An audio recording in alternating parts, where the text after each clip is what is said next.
মৎস্য প্রজনন মৌসুম কার্যকরে ১ জুন থেকে ৩১ আগস্ট পর্যন্ত ৩ মাস সুন্দরবনে মৎস্য আহরণ ও পর্যটক প্রবেশে নিষেধাজ্ঞা দিয়েছে সরকার। নিষেধাজ্ঞা কার্যকর করতে রেঞ্জের সব স্টেশনের কর্মকর্তা ও বনরক্ষীদের দেয়া হয়েছে নির্দেশনা।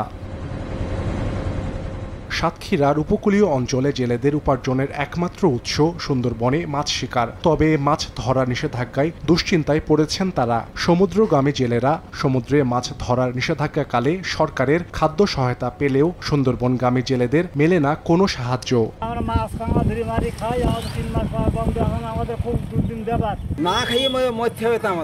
আপনারা ৫ বন্ধক দিচ্ছেন, তা আমরা কি করে খাবো? আমাকে একটা ব্যবস্থা করে দেন।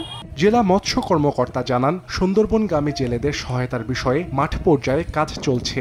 এ নিয়ে শীঘ্রই ইতিবাচক সিদ্ধান্তের ইঙ্গিত দিলেন স্থানীয় সংসদ সদস্য।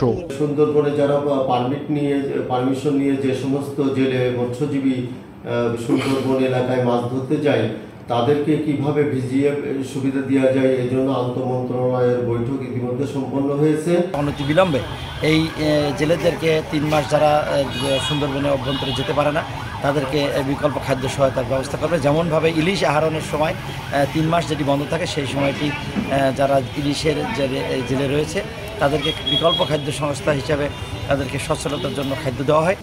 নগদে ৫০০ টাকা বা তার বেশি পেমেন্টে পেতে পারেন ঢাকায় জমিসহ ২০ কোটি টাকার পুরস্কার।